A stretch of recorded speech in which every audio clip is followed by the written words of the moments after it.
everyone, at 1995 here in the video game fanfiction plot with a new chapter for you all of Rock of Steel. I do hope you enjoy it, and remember, I do not own the Transformers Prime series or any music within this video, and I give full credit to its author HaleyMoss on Wattpad. Chapter 22 One Shall Fall Part 3 LPOV. It was currently storming right now outside of the base. I don't like storms. I love it when it rained, just no lightning or thunder, or tornadoes. We were listening to the weatherman talk about the weather. June turned towards us when the TV cut off and said, "So who wants to play a game?" We just looked away. "That tears it," Agent F said. "Where are you going?" June asked him.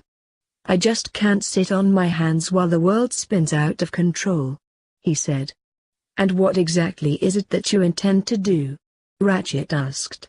"Anything hook up with my boys at the Pentagon, they would know how to bury that monster for good," Agent F said. "In the event that Optimus can't," Ratchet said. "Don't you mean Optimus and Megatron?" Agent F said. "No one is ecstatic about this situation, myself included. But with Optimus and Megatron together again, we'll be able to," Ratchet said. "Wait again?" Jack asked. "I was wondering too. Like seriously, he would be friends with the likes of him?" "Megatron was an Autobot?" Raph asked. "Optimus was a con?" Maiko asked. "No, on either count, but there was a time back on Cybertron, back in the Twilight time in the Golden Age, when Optimus and Megatron were not sworn enemies. Do you recall when I mentioned that Optimus wasn't always a Prime?" Ratchet said and asked. "Well, he wasn't always Optimus either. He was a clerk in the Icon Hall of Records named Orion Pax. But he grew to know more about Cybertron's past and grew concerned about some places, and inequality among the masses. He was inspired by the words of a gladiator, one who had named himself after the 13 original primes. Megatronus. Megatronus vowed to challenge Cybertron's leadership and demand that all Cybertronians be treated as equals. The gladiator quickly gathered a follower, Soundwave Chief among them. Orion began corresponding with Megatronus. He came to be a mentor to him. As Megatronus left the arena for the gladiatorial, he saw fit to shorten his name. Before long, Megatron appeared before the High Council to propose his vision for the just society. And it was here that he began to reveal his true colors, proclaiming to throw the old guard out of order, and arrogantly demanding to be named the next Prime. But Orion did not believe in violence to achieving justice.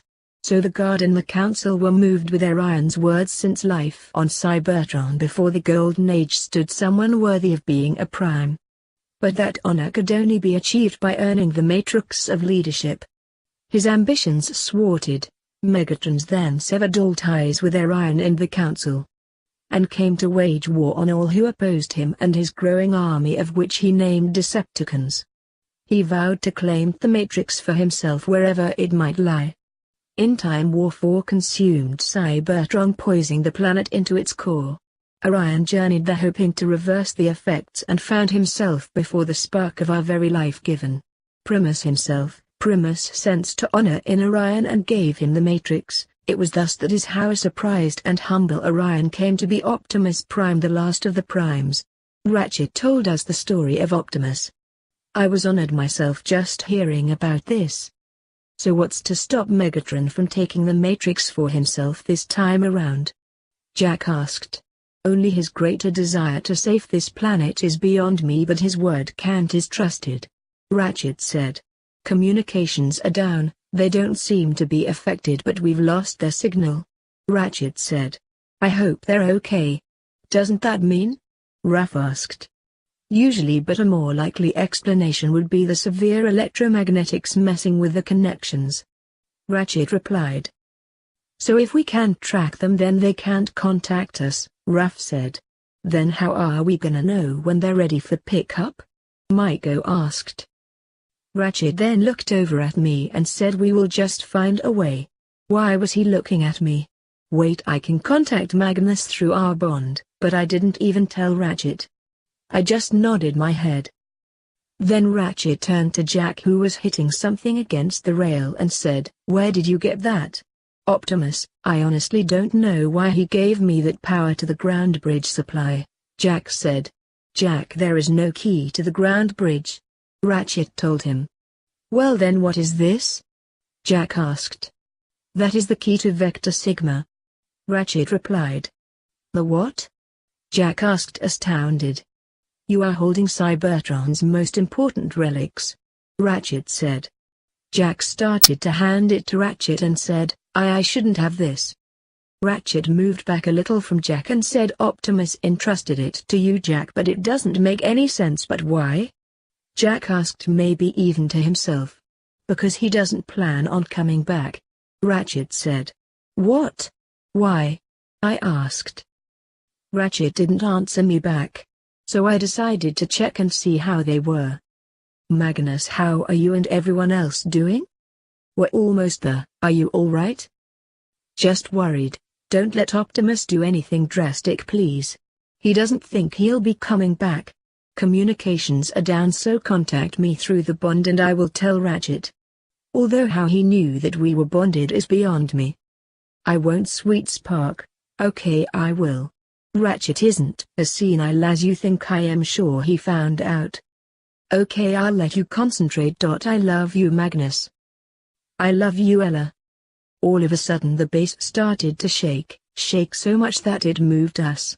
"Earthquake, take cover," Agent F said. Then Ratchet covered Jack, Raph, Maiko and I with his arms and body. Then it just stopped. Ratchet moved back from us and then June said it could be aftershocks. There was a beep on the computer. "Do you think?" Jack asked. "I do," Ratchet said. Then all the bots' signals came on the screen. "Yes." Everyone yelled, well except Ratchet. I guess I didn't have to tell them what Magnus said after all. "Ratchet, we need a ground bridge," RC said hesitantly. Ratchet started it up as we waited for them to come through. I could tell something was wrong by the way she said that. They all walked in one by one, all except Optimus. Jack and Maiko ran towards the others. I waited back until Magnus came and gently picked me up and held him close to him. We didn't say anything, but we knew what each other was feeling. "RC?" Jack asked. "I was worried, Bulk," Maiko said. "You all right, B?" Raph asked. "And Optimus, is he?" Ratchet started. "Dead?" "No," RC explained. "But he looked right at us without recognizing us. Didn't even know his own name," Bulkhead said. "When Optimus sacrificed the matrix of leadership, he lost not just the power of the primes but he lost his own memories." Ratchet said to everyone. "So now Optimus is with the cons? With Megatron? Not good. Plus. To be continued. Sadly, this story must come to an end. I do hope you enjoy a Transformers Prime Rock of Steel. If you like this video, please hit that like button and subscribe to this channel, and I'll probably put up the next sequel to it. Till next time.